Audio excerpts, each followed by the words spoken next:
Here's the whole discussion, which I thought was very warranted, about what should be the preparation strategy if you're giving exam in, let's say, May or let's say August. Uh, this is roughly, this strategy is keeping in mind 120 days away from the exam. So if you're giving exam in May, this strategy is for you. And if you're giving exam after May, you can surely win this strategy. But over the reason why I'm discussing this is because over the years of interaction with CFA students, I have realized that they are very excited. Especially remember the time when you actually registered for the exam. You were so excited. You thought this is a new chapter of your life, and you really were looking forward for it. And yes, you were excited, motivated, and you were high spirited then. But then the typical question which a student has in the mind on how to go about or where to start, like which subject to start, what order of topics to follow, how many hours to dedicate for each and every subject, by when will you be able to complete all the 10 subjects. I hope you know that there are 10 subjects in CFA level 1. Then other question is how many revisions are enough and when to solve practice exam questions. These are some typical questions which a student has when they are starting their CFA level 1 journey. And this is exactly what I'm planning to cover in today's session. But the question is, why should we even plan and strategize? Why can't we just go random, take up any subject we want, do it something like that? But you know what? We are doing it for our future. This is how your result will look like. The If you look at the red color line which I'm drawing, that is the minimum passing score. You need to be above that. Now, how does the scoring pattern happens? Some of you might be aware, but I'm just anyways mentioning it out. It will be on percentile basis. Now, when I say percentile, it's different from percentage. Meaning, let's say if there are 100 students appearing in the exam, and let's say there are 50 questions. Now, even out of 50 questions, if there is one student who has, let's say, answered 10 questions, and the remaining students have answered right questions below 10, in that case, the person who has answered the highest number of correct question is on the 100th percentile. And from there on, the marking system happens. So this is where the minimum passing score is. If you're asking me what is the number over here, to be honest, CFA Institute has never disclosed. Everybody makes a random guess. I would also make a guess. It doesn't make sense because a guess can goes either ways. What I would insist you is, if you look at the green color which I'm drawing right now, what I would insist is that we should aim to be above this green color line. And what is this green color? It is the 90th percentile. So the idea is to be above that. And how do you do? Well, it is possible only and only if you score above 70 percentage. And now I'm mentioning the word percentage, not percentile, in each and every subject. So there would be questions pertaining to every subject. All there are 10 subjects. Let's say if there are 20 questions in a particular subject, you need to give correct answers for more than 14 questions. That's when it hits 70% proof. So only if you are about 70% correct in all the subjects, there's a bright possibility that you will be about 90th percentile.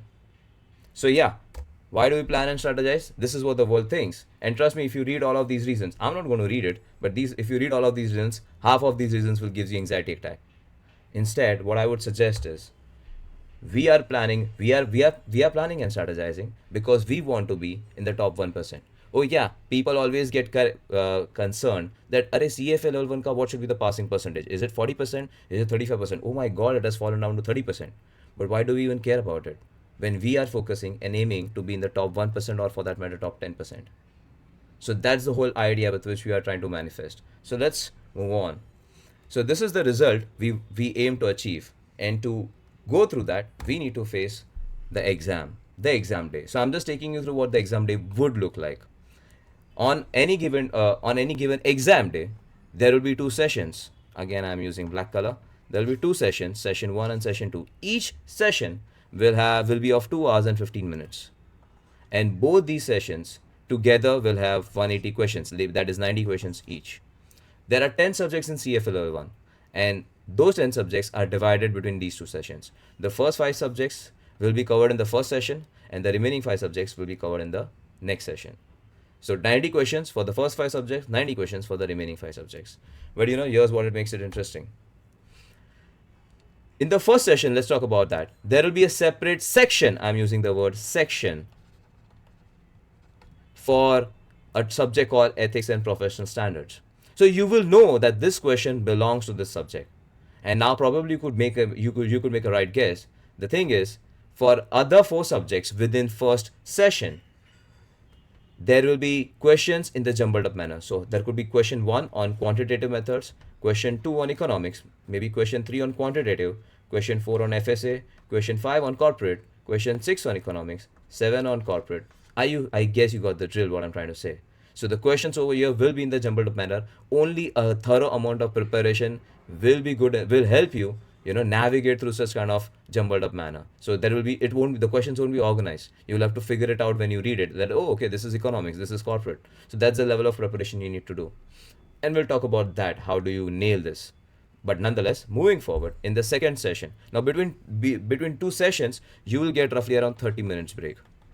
And I would insist, no, your first session could be wonderfully well. It would have gone wonderfully well, and you'll be like, okay, you know what? Let me just sit for another 2 hours and get done with it. No, don't do that mistake. Take that 30-minute break.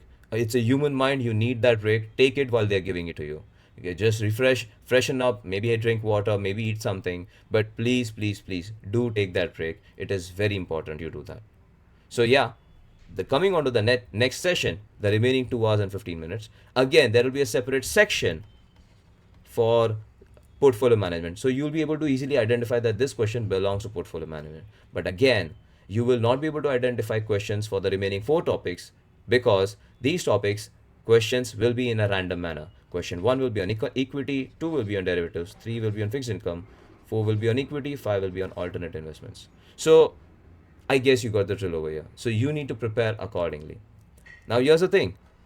The next best question which we could ask is, in what order of preparation should we go? Which subject should we give more priority, and which subject should we give priority, but a little later? I'm not saying that we will not give enough priority. These are the weights which are there on the CFA Institute website for each and every subject. So if let's say ethics, the weight is 15 to 20%. That means out of 180 questions, 20% questions roughly will be on ethics only. So that is close to 30 to 36 questions. So I don't know if you realize in the first session there are 90 questions, and out of 90 questions, 30 questions are dedicated, roughly around 30 questions are dedicated for ethics. So the remaining 60 questions are for the remaining four subjects. That's how it is going to be. So I don't know if you realize, when I say that this is percentage, it is a percentage of 180. So I hope you keep note of that. Nonetheless, moving forward, so the most priority subject, the most important subject is ethics because it has got the highest amount of weightage. The second most highest amount of weightage, the subject is FSA, equity, and fixed income. And then there's a third most important subject, which is portfolio management. Fourth, I would actually, to be honest, I'll keep alternative investments as third. Fourth most important is derivatives. And then the remaining are the five most important subjects, or the least important subjects, or in terms of weightage, I would say. There are some of the nitty-gritties about these subjects, and I'm going to talk about them as well, but one thing at a time. But I don't know if you are feeling a little overwhelmed that 10 subjects are going to be tested on the last day. How do I navigate through that? Here's a solution for it. Across level 1 there are 10 subjects, and across all these 10 subjects, if you combine, there are roughly around 85 chapters. Please do not get worried about it. All these 85 chapters together are 2000 pages, roughly about that. So it is doable. And how? That's what we are discussing. But you know what? At the end of every chapter there are summary notes. There are summary notes of roughly around 2 to 3 pages. So if you do the math correctly, can I say there will be roughly around 200 pages across level 1 for summary notes? Summary notes, I guess you sense what is summary notes. The summary notes are basically summarizing every important concept of that chapter. So that for every chapter there are 2 to 3 pages of summary notes. If you do the math, you have roughly around 200 pages to read. And what am I talking about? That if you are able to take out 20 hours over the last 2 days before the exam, just before the exam, over the last 2 days or last 3 days, if you can take out 20 hours, which I think is possible, because whether you're working or not, you will have holiday just 2-3 days before the exam. So over there, if you're able to take out 20 hours, you would be able to complete all these 85 chapters in 2 days or 3 days. Why? Because towards the end of the exam, an average student is able to read 10 pages per hour. So there are 200 pages. You do the math. The answer is 20 hours. So you just need 20 hours to do all these readings and you'll be sorted. The advantage of this strategy is twofolded. One is that you will have a confident state of mind. I mean, think about it. You have completed 10 subjects in 2 days. You will in a different orbit altogether. And not just that, there is something called a short-term memory. There could be certain concepts, hopefully not, but there could be certain concepts which you found it difficult, which you're not able to, grasp it properly, and you just want to get through it in the exam. There is some when you read these 10 subjects or the summary notes in last 2 to 3 days, your short-term memory will get boosted. So it's a two-folded advantage. Please do not miss this. And so when I'm saying it, so later when I will be talking about what should be a strategy in the initial days, I will highlight that read those summary notes. Make sure you take note of that as well, because only when you read the summary notes in the starting, closer to the exam, you don't want to read any new page. You want to read a familiar page. That's a human psyche. So because you would have read summary notes initially, when you read the summary notes closer to the exam, it will be very convenient and comfortable for you. You'll be familiar with that page and you will be able to read those 10 pages. So make sure you take note of this. So yeah, this is how I'm suggesting you to plan. In fact, I don't know if you realize we are going backward. We are thinking what is the kind of result we want. I showed you that. We are talking about, I spoke about how the exam day looks like, and I'm now talking about what should be your strategy just 2 days before the exam. Because we are focusing on how to achieve that level of confidence. Ultimately, that's what it is. So that's the reason why I'm going in the backward manner. So now that we know what are we looking for in the last few days, here's how I would suggest you to begin your CFA level 1 journey.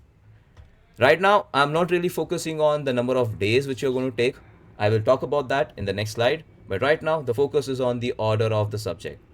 Some of the order, this order is very thoughtful. First of all, let me take you through the side. If you look at the red boxes, these red boxes are basically talking about the weightage each and every subject has in the exam. And if you notice, the most important topics, I'm using black color, the most important topics I have lined up initially. So the most important topics I've lined up initially, and the least important topics I've lined up later. But here's the logic behind all this order. First of all, I would insist you to start with something called as time value of money.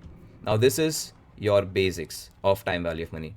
There is an advanced time value of money topic, which is part of quants.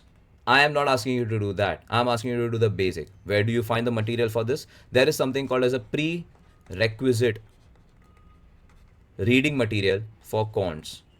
This is on the CFA website and it is available for free. And if you're a student, they will definitely give it to you. So this is on a CFA website. You can get access to this. And based on that, you can use that and go through this basic. Why am I asking you to do that? But there are two things for it. CFA Institute assumes that students know time value of money, but in my experience, they need a lot of brushing up around that, even if they know. And there are many students who are pursuing CFA after 12th grade, so they may not even know what is time value of money. So that's the reason why I'm asking you to do these basics. Why? Because whether you take your FSA, equity, fixed income, derivatives, alternative, and corporate finance, all these topics and even quants, all these topics are based on time value of money. So if you don't do time value of money basics, you're going to find it very difficult to do other subjects. So I will definitely insist you to do all these, to do time value of money basics initially. Don't forget about that. There is one more reason why I'm asking you to do basics, because CFA Institute has a requirement of a unique calculator, which is Texas Instrument calculator. This is a financial calculator and it is very unique from the regular ones.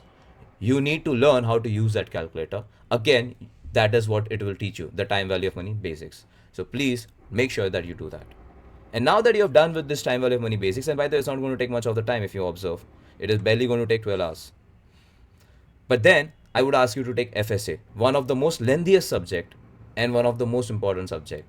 If you notice, what I have done over here is I have given close to 45 hours of timeline for this FSA.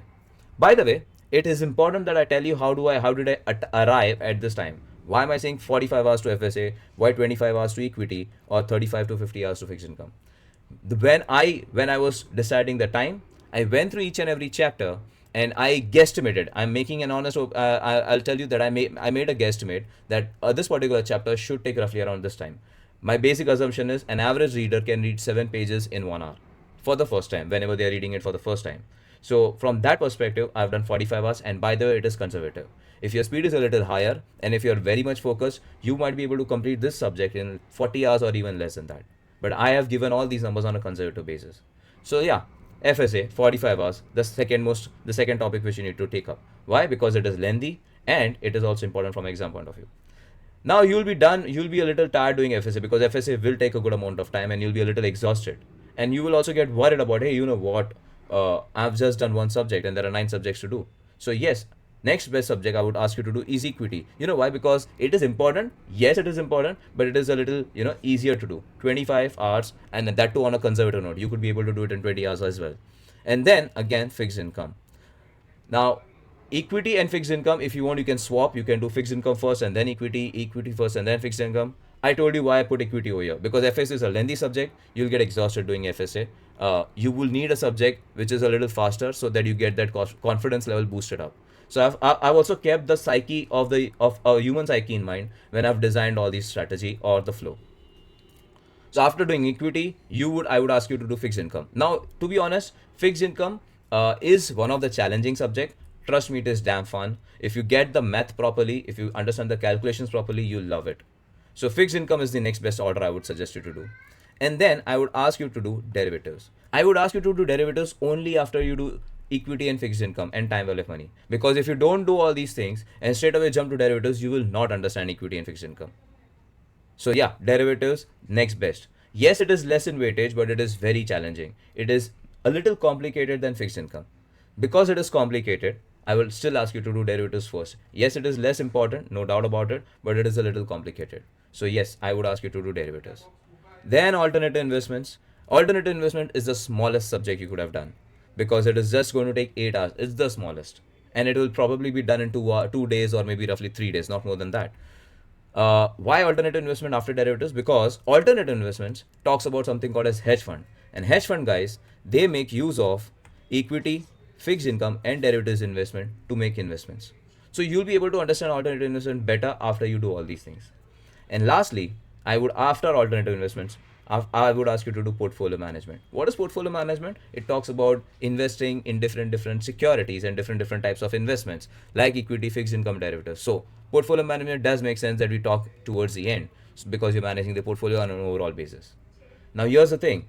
The entire world, and I must confess over here, the entire world does the quants at the start, whether they are teaching in a coaching institute or any which ways. But I have asked you to do it towards the end. There are 2-3 reasons to it. A, it has got the least amount of weightage. Second of all, quants, I have noticed students understand the concept like probability, like distribution, normal distribution, etc., but they always have this question: what do I do with these concepts? How do they even connect with the finance? But here's the thing: there are in quants, if you look, there are examples which talks about probability, and it also talks about forecasting the EPS, earnings per share of the company. But if you don't know what is earnings per share, what's the point of learning probability? Where do you learn earnings per share? You learn about earnings per share in FSA. So my point is, the examples in the quant section are so beautifully designed that they connect the statistics with the finance. And because it is less amount of weightage, I would still insist you to do it later. Yes, it is one of the most challenging subject, especially to commerce grads who are not that great in maths, or they have forgotten maths. Let me put it that way.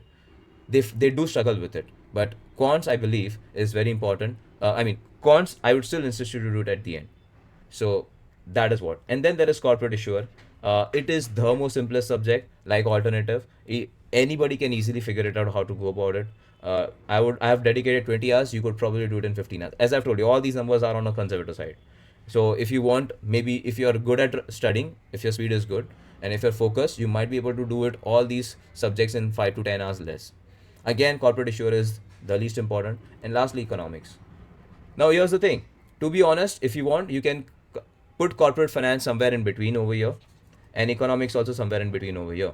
Not a problem, because these subjects have got no connection pretty much with anything. For corporate finance, you just need to know time value of money, basics. That's about it. So corporate finance is very easy. You can kind of mix it up somewhere, do it, jumble it up, etc., etc., etc. So I have spoken about all the 9 subjects. I haven't spoken about the 10th subject and the most important subject, ethics. And here's what I'm talking about.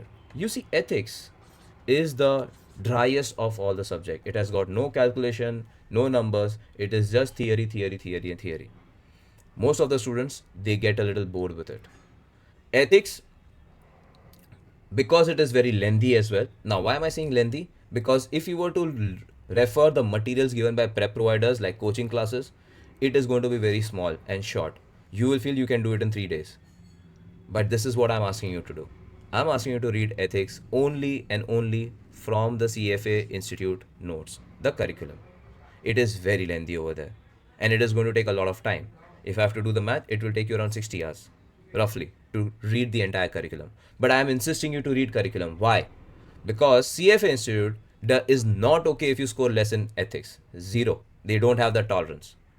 So it is important that you read it from where they have written it. They have given a lot of explanations and a lot of clarifications over there, which most of the coaching institutes, they don't give all those clarifications. So I would insist you to read CF ethics from curriculum only. And because it is lengthy, I'm asking you to spread it out. Maybe just read 2 hours a day. That's about it. There are total 22 standards. I mean, there are main standards are 7 and there are sub standards. So if I total all of them, there are total roughly 22 standards. So if you kind of cover one standard every day just in 2 hours, you'll be able to complete ethics in 25 days or so. So I would suggest you to do ethics 2 hours daily. Because it is dry, it's very difficult to read it the entire day continuously. So yeah, I would ask you to do ethics on a 2 hour day basis.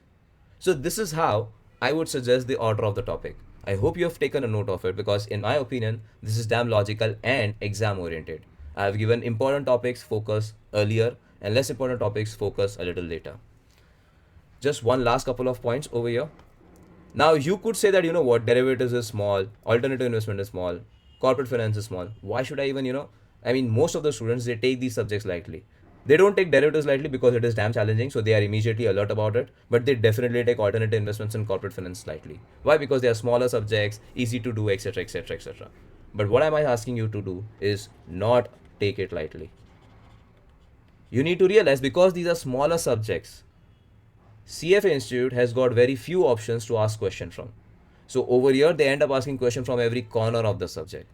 So you might feel that, oh, you know what, this subject, this concept is important, let's focus on that only. Don't do that mistake. They could ask you any silly concept which is in the corner of that subject.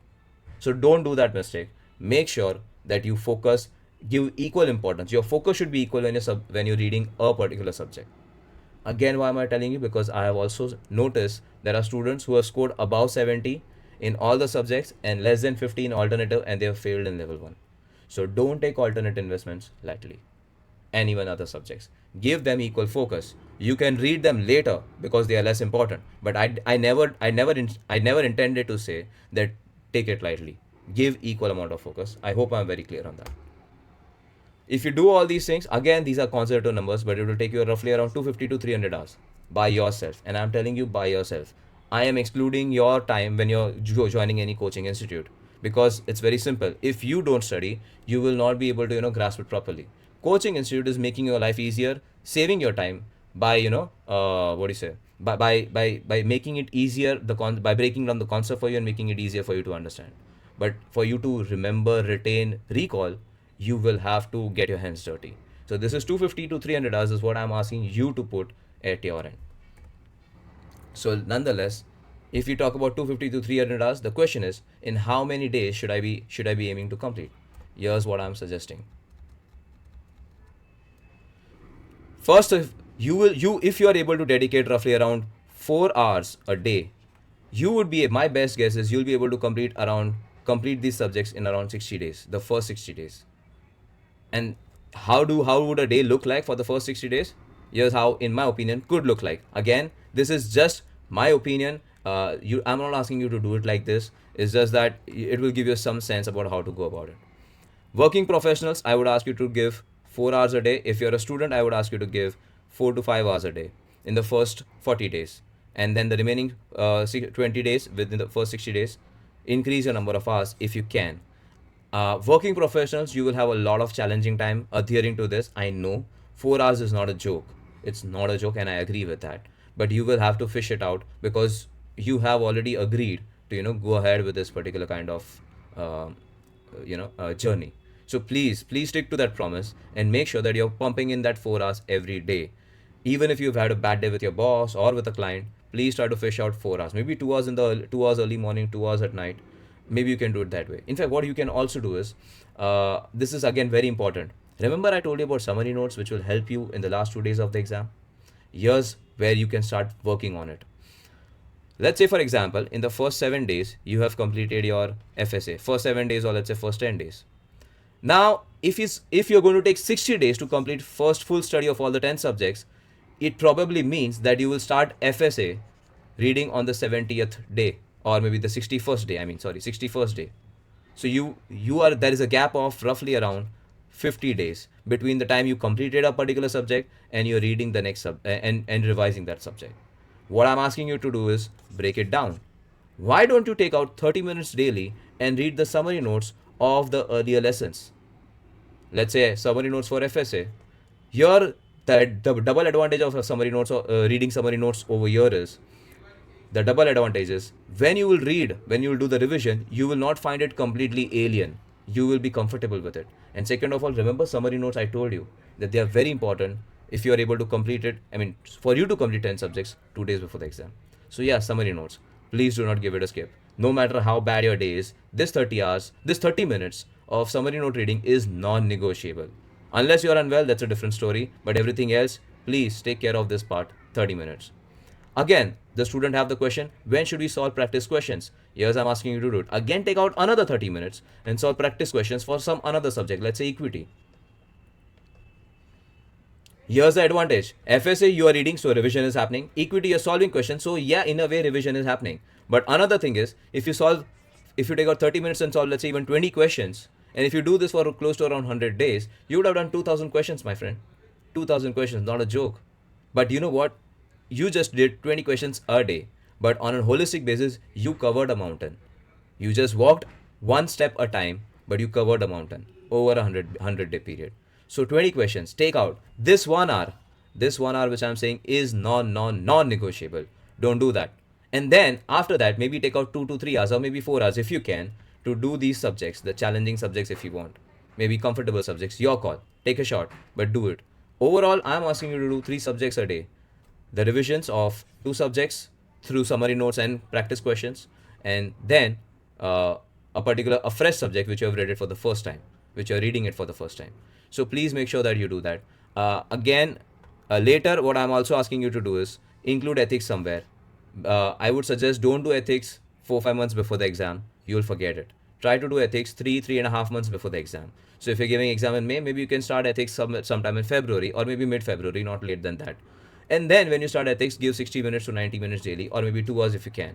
Yes, if you're expecting that I'm going to give you any particular magical way of passing the exam, that's not happening. There is no other alternative to, instead of putting up the hard work. So please, it would be very futile and it would be wrong if I tell you that, you know what, just give less number of hours and you'll be done with it. No, you won't be done with it. In fact, that's the beauty about CFA exam. They make you grind through and they make you go through a particular grind, and eventually you become a personality who's dedicated, dependable, and committed. And this is what it takes. And it is possible. You just have to train your brain. That's about it. First 20 days, make sure that you take out those 3-4 hours anyhow, no matter what. Sit in front of the book even if you don't feel like reading. Just open it and sit it. Just do it for the sake of doing it on that day. Eventually your mind will get trained. It will get trained, and it will then say, you know what, that's okay if the boss was not good with you or he was mean with you. Still, you will be able to take out time, take out mood, and study all these things. Make sure you open the book every day, no matter what, even if you're not reading it. At least just open it. So this is what I would suggest the first 60 days looks like. And if you stick to this, I've just simplified it over here. Again, especially for working professionals, you may not be able to take out 4 to 5 hours on a daily basis, but then you have weekends. Yes, you will have to take out time there. That's why I've mentioned, make sure that you're taking out 35 to 40 hours a week. How do you take it out? That's your call. But this is my random number, not random number. This is an educated guess. I've done the math. Everything will fit in. If you do 40 hours a week over 60 days, 45 to 60 days, you will be able to complete 10 subjects, which is close to 250 to 300 hours. If you want, you can do the math later, but yeah, this is what it is. and let's say you stick to that, let's say you stuck around to with that number and you are able to complete your what do you say first reading in the first 60 days, then comes the time for the revision. Over here you will have to step up and do 40 to 45 hours a week, which will happen across 35 days. Ha, here's a breakup of that. Now for the first revision, these are the number of hours I have suggested for all the topics, and I've also suggested the order. The order is pretty much the same, but the number of hours I'm guessing would have reduced. Why the number of hours would have reduced? Remember, I asked you to read summary notes in that 30 minutes. That will help you to read the number of hours. That will help you to reduce the number of hours. Earlier, you were taking 250 to 300 hours to read 10 subjects. Now, I'm 100% sure you will just take 120 to 130 hours to read those 10 subjects. So make sure you do that. And here's an interesting thing.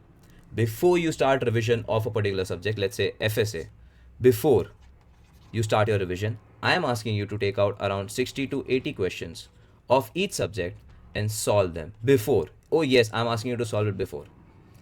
You might want to make a guess that I'm asking you to solve this before because you want to check whether you are able to recall things or not. No, that's not the reason I'm asking you to solve. Solve it any which ways. Go through the questions before the revision. But there, once you're solving the questions, once you start the revision, here's the advantage you'll start seeing. As soon as you start reading that concept in your revision, your mind will automatically make you alert and tell you, hey, you know what? This concept was asked in those 60 to 80 questions and it was tested in this particular manner. So you will know how much to focus on every concept. You will also know how to look at that concept. Is the way they can ask the questions on that concept. That's the beauty of doing this 60 to 80 questions before revision. And after you're done the revision, then take another 60 80 questions of the same subject and solve. Here the objective is to know whether you have scored decently well or not. How much to score in each and every subject while you're preparing, I'll talk about that. In fact, let me talk about it right away. You should be scoring at least 70% more than over a period of time. That may not happen in the first revision. Around the first revision, maybe around 50% will be the number.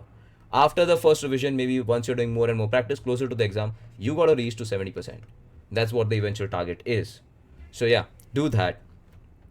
Again, I cannot stop in emphasizing, do not forget to read those summary notes even during this period. 30 minutes of summary notes, 30 minutes of practice questions, non-negotiable. Yes, over here I'm asking you to step up and increase and make your week 40 hours a week, including weekends, 40 to 45 hours. If you do that, you'll be able to complete in roughly 35 days the revision of all the 10 subjects. And the last revision, which if you are having a 120-day period in your hand, the last revision is going to take, I'm asking you to do step up even more, which is 50 hours a week. Now this is what it is. You have 25 days to exam. You got to increase your number of hours. I'm not sure if you have if you have the weekends for yourself. No, you don't have the weekends. You will have to use more of a weekend, especially when you're working professional. If you're a student, then you have all the time in the world. You can use that 50 hours. If you do that, you'll be able to complete things in 20 days. So this is the second revision, and this is the second revision, and these are the number of hours which I've suggested for second revision. So you will be able to complete your second revision and the last revision in roughly around 100 hours. But here's a small change in the order which I'm suggesting. Now, in the last revision, read important topics closer to the exam, like FSA, like your fixed income, like your derivatives, like your equity, ethics. I'm asking you to read closer to the exam. Why? Because of something called a short-term memory. You will be able to recall it better and read easier subjects in the start. This is the order I would suggest when you're doing the last revision. And then I already told you what you do in the last 5 days before the exam. You read your ethics and you read your summary notes, and you will be very much prepared for the D-Day. To close this entire discussion, or to summarize, the question is, what should be the level of preparation you should have? The answer is, you should be able to solve correctly 70% of the questions for every subject, no matter how easy, how simple, how small the subject is, or how difficult the subject is. 70%, that's the target. If you do that, you will be definitely in the 90th percentile on the exam day. No doubt about it. Second of all, the level of preparation, you should be able to explain each concept or LOS in your own words. If you're able to do that, not to anybody else, maybe to yourself only. But if you're able to do that, that means you've understood it properly and you have not mugged it up. You have not done the ratification. But this is my answer. What is the level of preparation you should have? You should have a highest amount of sense of contention.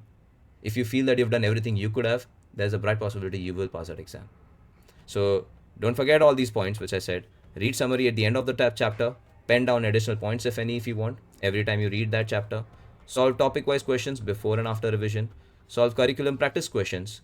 Attempt sufficient number of full mock exams after reading. Oh yeah, I never mentioned about the mock exams. Make sure you're done after when you're doing your revision or after you're done with your first reading. Try attempting the mock exam, the back-to-back sessions. With that 30 minutes break, just like an exam-like situation. Try to do that because it will give you a feeling and it will increase your focus when you're doing your revisions. So make sure you do that. One more and the most important thing is please do not solve any questions or mock questions 10 days before the exam, 10 to 15 days. Why am I saying this? Because you never know the kind of question set you're picking up. What if you pick up a difficult set and it affects your confidence level? What if you pick up an easy set and you are not able to gauge? And by the way, if people say that you should just do practice questions, that's wrong. You should give equal importance to revision and practice questions, because here's the problem with practice question. What if the practice question set which you have taken does not cover all the concepts of the subject? But when you revise, you will cover all the concepts of all the concepts in the subject. So practice questions are important, but you cannot ignore the revision. Revision is important, but you cannot ignore the practice questions. You have to give them equal priority.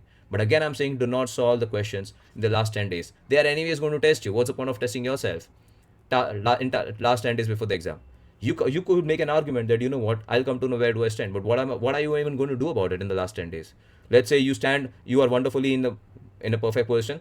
Voila, you have a confidence. But what if you get a feeling that you're not in a good position? Are you going to do anything? Is it possible to do anything in 10 days? It's going to be very difficult for you to do it, and it will affect your confidence. So please do not solve any questions a week or 10 days before the exam. It is very critical. Lastly, how do you approach practice questions?